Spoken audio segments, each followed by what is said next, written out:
tailed him some more. Funny or fatally dangerous? Again, in fact, I chased him so far that he actually had to stop for petrol.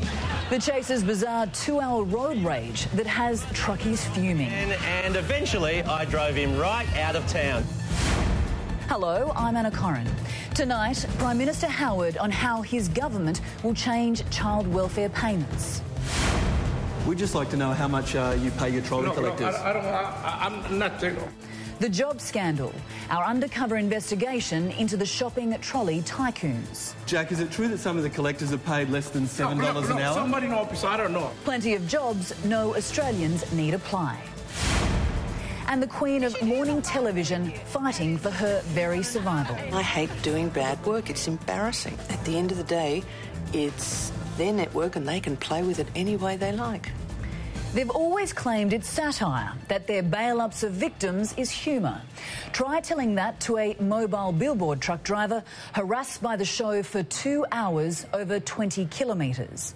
The 54-year-old insisting they sandwiched his truck between their cars, cutting across traffic to follow him.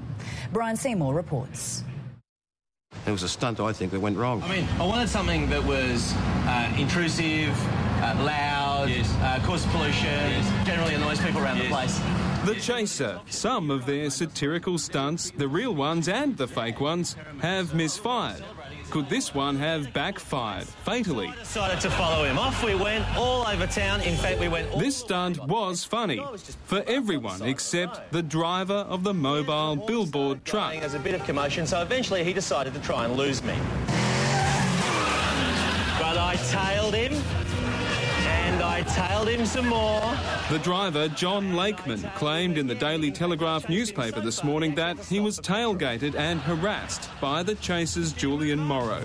He claims they sandwiched his truck, slowed down traffic so they could film, and cut across 2 lines of traffic to follow him. Mr. Lakeman wasn't talking to the media today, but we've confirmed through his employer his story is real. This is what we're not so sure about. Do you have any affiliation with anyone who works on the Chaser? No. Or anything to do with the show? No. Meet Angus Wheel. He contacted us late today claiming to have seen the truck stunt.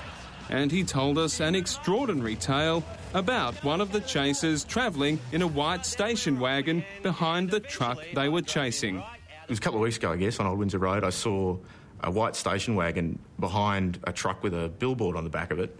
And this guy opens the door of the white station wagon and tries to jump from the station wagon onto the truck while they're moving. And he missed, of course. He didn't make it. You say these vehicles were moving? Oh, they were going along. I mean, I would have said maybe 40 k's an hour or something. Now, we already know the war on everything includes the truth.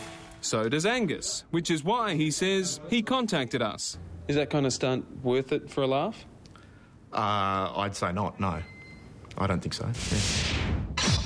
Here's where the Chaser became the chased. After Angus left, we called the Chaser office pretending to be Angus. And they asked us, hey, did they buy it?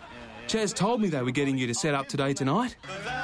Now we know why the Chaser team has to set up so many of their stunts.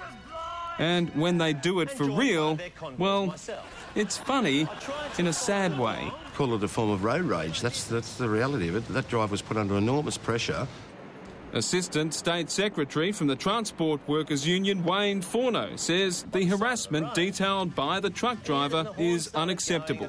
Those truck drivers have a hard enough job as it is, putting up with the other road users on, especially passenger-carrying vehicles.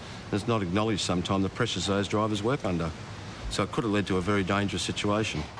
Chaser Julian Morrow said in a statement, I'm sorry if the driver was troubled by it, but I don't think what happened was irresponsible or unsafe. And eventually I drove him right out of town. Good riddance, mate. Don't come back. It was a dangerous situation and it shouldn't have occurred.